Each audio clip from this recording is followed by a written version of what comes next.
Ini adalah F1 Plus, ponsel baru dari Oppo yang belum lama ini diluncurkan di Indonesia. Diposisikan lebih tinggi dari seri F1, F1 Plus memang membawa banyak hal yang biasanya ada pada sebuah ponsel premium. Menariknya, ponsel ini ternyata punya harga yang cukup terjangkau terlebih jika mengacu pada spesifikasi yang ditawarkan di atas kertas. Sebelum lanjut ke proses unboxing, pertama saya mau bilang makasih dulu kepada Bang Review yang udah ngizinin saya untuk ngebuka kotak dari Oppo F1 Plus-nya dia. Tapi setelah video ini langsung bakal saya kirim ke Jogja sehingga bisa direview. Jadi nanti videonya nggak akan ada di sini tapi ada di channel Bang Review. Jadi pastiin kamu udah subscribe channel dia atau bisa juga klik pada link yang sudah saya berikan pada kolom deskripsi di bawah. Kotak dari ponsel ini terbilang cukup sederhana sehingga proses unboxing menjadi sangat to the point.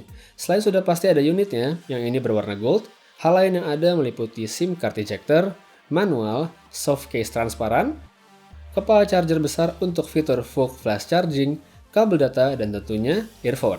Dari segi paket penjualan, F1 Plus ini menurut saya sudah sangat lengkap, bahkan ada bonus casing yang rasanya sangat membantu pembeli supaya nggak harus beli lagi secara terpisah. Dari banyaknya hal yang bagus yang ditawarkan Oppo lewat F1 Plus, ada dua yang sangat menarik buat saya. Pertama adalah, akhirnya Oppo menyertakan fitur pemindai sidik jari. Dengan letak yang ada pada tombol home, lokasi tersebut menurut saya sudah sangat strategis dan mudah dijangkau. Tapi bukan itu yang menurut saya bagus. Yang saya suka banget adalah kecepatan pemindai sidik jari F1 Plus ini yang cepet banget dan akurat. Coba lihat ini. Gimana? Setuju kan? Lalu untuk hal kedua yang menurut saya menarik adalah kameranya. Di bagian belakang resolusinya tidak berubah dari F1 atau R7S yaitu masih 13 megapiksel dengan bukaan lensa f2.2. Tampilan antar muka kameranya sedikit berbeda, tapi menurut saya tetap mudah untuk dipahami. Cerita sesungguhnya dari F1 Plus ini adalah pada kamera depan. Dengan sebutan selfie expert tentu wajar aja kalau Oppo nggak main-main di sektor ini. Angka resolusinya cukup mencengangkan yaitu 16 megapiksel. Dengan resolusi yang besar tadi saya bisa bilang kalau memang foto yang dihasilkan itu punya detail yang baik. Didukung dengan bukaan lensa f2.0, selfie di kondisi low light pun memang masih oke dan nggak akan jadi masalah. Untuk perangkatnya sendiri, F1 Plus ini memang terasa premium. Dengan bodi berbahan metal dan warna emas, kesan elegan dan mahal sukses banget ditonjolkan. Tapi seperti kebanyakan ponsel berbahan metal lainnya, F1 Plus ini jadi agak licin. Nah, disinilah si soft case plastik transparan tadi yang jadi bonus menjadi sangat berguna. Dari nama, ponsel ini memang F1 Plus, tapi desainnya sebenarnya tidak sama dengan F1. Jika pada F1 setiap sudut tampil lebih mengotak, lain halnya pada F1 Plus yang membulat. Untuk perangkatnya tidak kecil karena layar 5,5 inch, tapi buat saya masih enak dan nyaman untuk dioperasikan baik dengan satu tangan atau dua tangan. Oh ya, untuk layar resolusinya adalah Full HD 1080p di atas panel AMOLED berlapis Gorilla Glass 4 dan tentunya dengan kaca lengkung 2.5D. Kualitas? Udah bagus pastinya.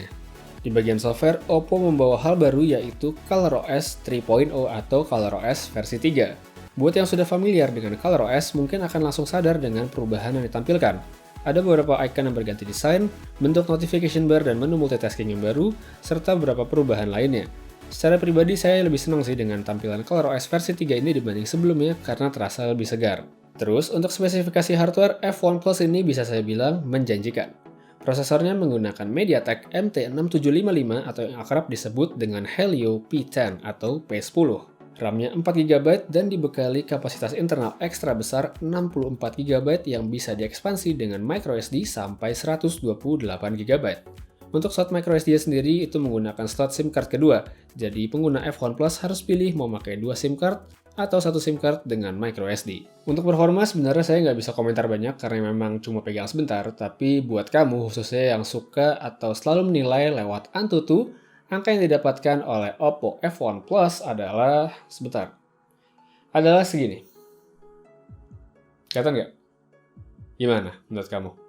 Soal baterai, F1 Plus punya kapasitas 2850 mAh. Belum tahu juga seberapa tahan baterainya, tapi karena sepengalaman saya Oppo selalu bagus untuk masalah manajemen baterai, jadi mestinya kapasitas tadi sudah lebih dari cukup untuk bisa bertahan lama. Secara keseluruhan, impresi pertama saya untuk Oppo F1 Plus ini sudah positif.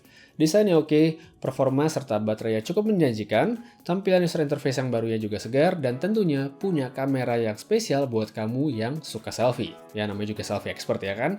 Tapi sekali lagi saya ingetin buat kamu yang nunggu reviewnya, nggak akan ada video di sini, tapi nanti ada di channel Bang Review. Jadi nggak usah nanya kapan saya bikin video untuk review Oppo F1 Plus. Oke? Baiklah, sekian untuk video kali ini. Terima kasih sudah menyaksikan video tentang unboxing serta impresi pertama saya untuk Oppo F1 Plus. Saya Putra Reza pamit dan kita ketemu lagi di video selanjutnya. Have a nice day.